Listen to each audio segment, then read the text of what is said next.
they're going back and forth. A lot of resentment directed at European allies of the United States, which obviously enhanced the credibility of this chain, because everybody in the chain sounded like the people I know who are in this administration.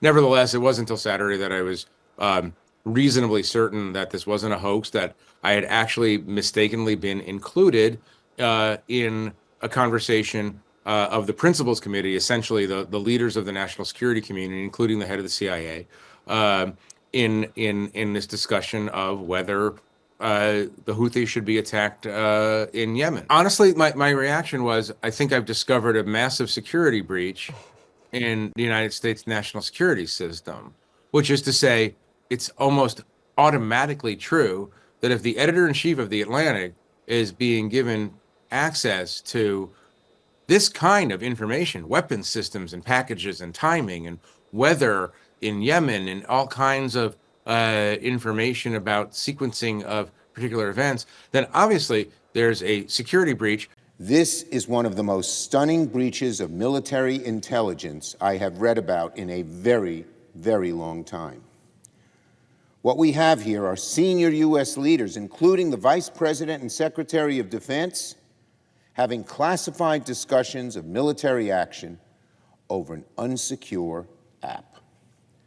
It's bad enough that a private citizen was added to this chain, but it's far worse that sensitive military information was exchanged on an unauthorized application, especially when that sensitive military information was so important.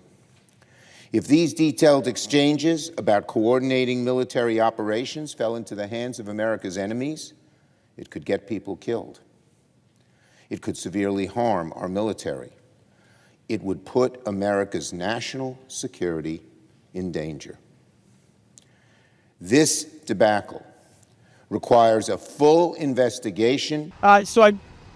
You're talking about a deceitful and highly discredited so-called journalist who's made a profession of peddling hoaxes time and time again, to include the hoaxes of Russia, or the fine people on both sides hoax, or suckers and losers hoax. So this is the guy that peddles in garbage. This is what he does. I would love to comment on the Houthi campaign because of the skill and courage of our troops. I've monitored it very closely from the beginning. And you see, we've been managing 4 years of deferred maintenance under the Trump administration. Our troops, our sailors were getting shot at as targets. Our ships couldn't sail through. And when they did shoot back, it was purely defensively or at shacks in Yemen. President Trump said, no more.